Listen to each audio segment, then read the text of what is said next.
ترمیم کے حوالے سے ہم یہاں بیٹھے ہیں اور بحث کر رہے ہیں، تو محترم وزیر قانون صاحب نے جس طریقے سے اس کو پیش کیا، ان الفاظ سے اور اس انداز سے، تو یہ لگ رہا تھا کہ اس ترمیم کی آج کے دن اور اس وقت اس قوم کو اتنی اشد ضرورت ہے کہ اگر یہ ترمیم نہ لائی جائے تو ملک کا، انسانیت کا اور اس ملک عوام کا سارا نظام حیات رک جائے گا۔ چیئرمین صاحب، 73 کے متفقہ آئین پر بے شمار حملے ہو گئے ہیں اور یہاں پر فلور آف دی ہاؤس ان ترامیم کو دہرایا گیا جب 73 کے متفقہ آئین کو، اور جس آئین کو شہید ذوالفقار علی بھٹو اور اس وقت کی جوائنٹ اپوزیشن علامہ شاہ احمد نورانی صاحب،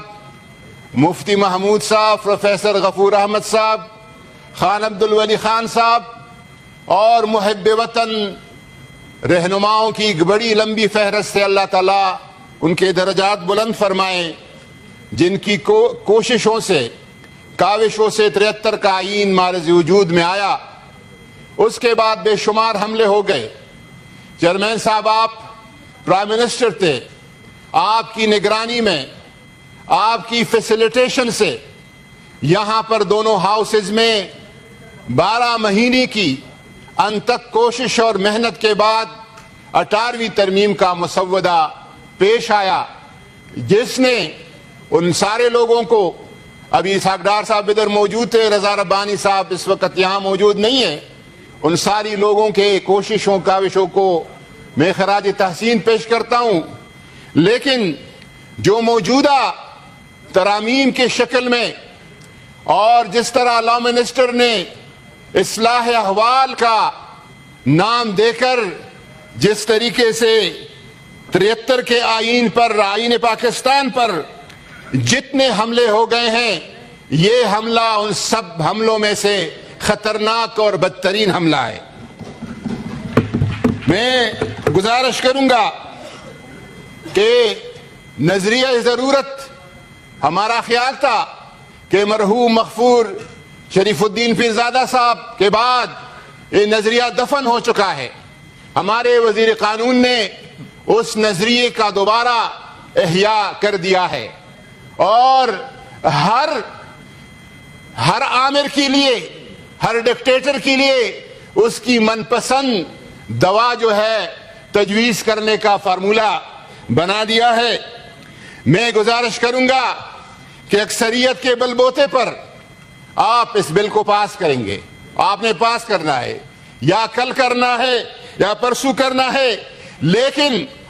ایک ملک کے آئین میں ایک بہت بڑے ڈینٹ ڈالنے کے لیے اور اس طرح کی جس طرح آئین کا تمام خد و خال اور حلیہ بگڑ جائے، اس کے لیے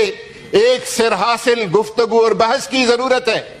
افہام و تفہیم کی ضرورت ہے، معاشرے کے تمام طبقوں کو ساتھ لینے کی ضرورت ہے، جو یہاں پر مسلسل مفقود نظر آتی ہے۔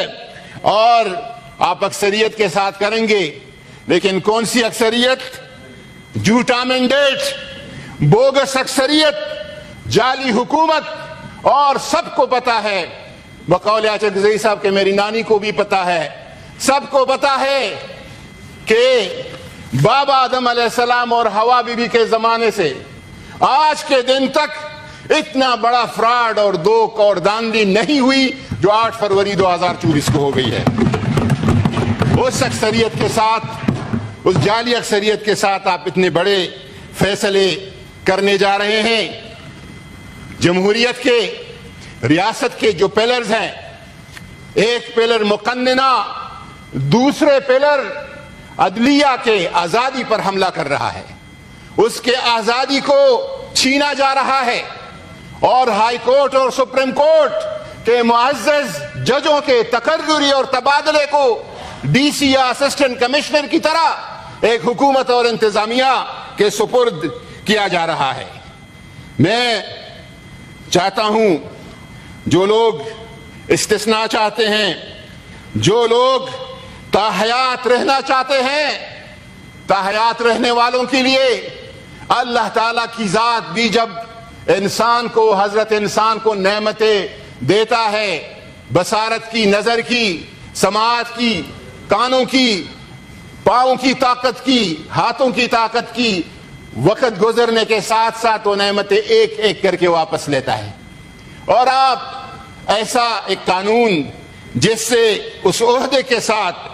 چمٹنے کا ایک تصور ہے، یہ تصور آپ کے اس حال کے دیوار پر العزیز الجبار المتکبر سورہ حشر کی آخری آیات میں اللہ تعالیٰ کے اسماء عزیز اور جبار اور متکبر وہ ذات ہے۔ وہ جب لیتا ہے کس طرح لیتا ہے، یہ کوئی گمنڈ نہ کرے۔ ایک محترمہ نے بتایا تھا کہ مجھے یہ اقتدار اور حکومت اللہ نے دی ہے، یہ اللہ پہ افتراء ہے۔ وَمَنْ أَظْلَمُ مِمَّنِ افْتَرَى عَلَى اللَّهِ كَذِبًا، جو اللہ پر جھوٹ باندھتا ہے اور منسوب کرتا ہے، سے بڑا کوئی ظالم نہیں۔ سب کو پتا ہے کہ 8 فروری کو آپ کو مینڈیٹ کس نے دیا تھا، اللہ کے حکم، اللہ تعالیٰ کی مرضی، اللہ تعالیٰ کے عدل و انصاف کے نظام کے خلاف آپ براجمان ہو گئے ہیں اس کرسی پہ۔ میں گزارش کروں گا یہ سب کچھ جو ہو رہا ہے اس کا پس منظر کیا ہے،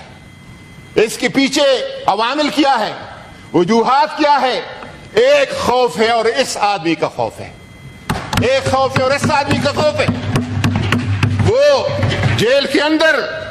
سلاخوں کے پیچھے آپ کی نیند، راتوں کی نیند وہ حرام کر کے بیٹھا ہے، اور سب کچھ کرنے کے لیے آپ تیار ہو گئے ہیں۔ میں گزارش کروں گا کہ اس ترمیم کے آڑ میں جس طریقے سے عدلیہ کے آزادی پر حملہ کیا گیا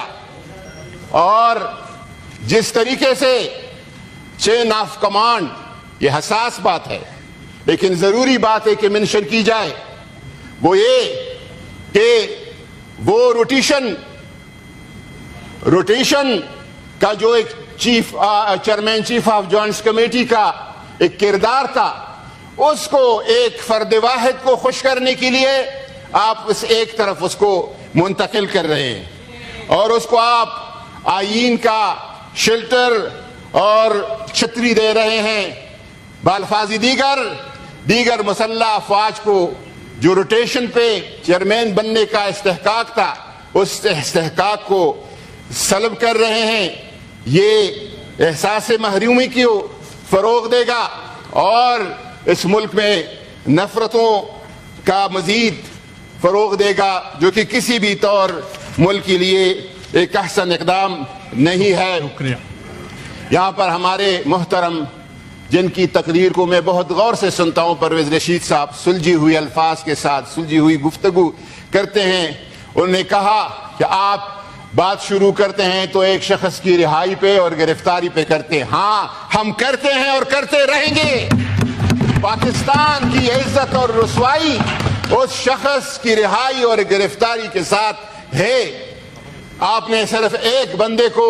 گرفتار نہیں کیا ہے، آج اس ترمیم کے ساتھ آئین پاکستان کو گرفتار کر رہے ہیں، آزاد عدلیہ کو آپ گرفتار کر رہے ہیں۔ میں معذرت کے ساتھ آج علامہ محمد اقبال کی روح کے ساتھ، معذرت کے ساتھ، شاعر مشرق، فلسفی، صوفی، سیاستدان، پاکستان کے خواب دیکھنے والے متحرک کردار علامہ محمد اقبال کا آج یوم پیدائش ہے۔ اس یوم پیدائش پہ ہم اقبال کے خواب والے پاکستان کے ساتھ کیا کرنے جا رہے ہیں، اس لیے ہم معذرت کرتے ہیں اقبال کی روح سے۔ ہم شرمندہ ہے اقبال کی روح کے سامنے، جس نے تو یہ کہا تھا کہ جس قید سے دہقان کو میسر نہیں روزی، اس قید کے ہر خوش ہے گندم کو جلا دو، کیوں خالق و مخلوق میں حائل رہ پردے، پیران کلیسا کو کلیسا سے اٹھا دو، میں ناخوش و بیزار ہوں مر مر کے سلوں سے، میرے لیے مٹی کا حرم اور بنا دو سلطانی جمہور کا آتا ہے انشاءاللہ 804 تسبیح والا آئے گا سلطانی جمہور کا آتا ہے زمانہ جو نقش کوہن تم کو نظر آئے مٹا دو یہ سارے آپ کے ترامیم تس نس ہو جائیں گے اور ملیہ مٹ ہو جائے گی اس کے آنے کا انتظار ہے انشاءاللہ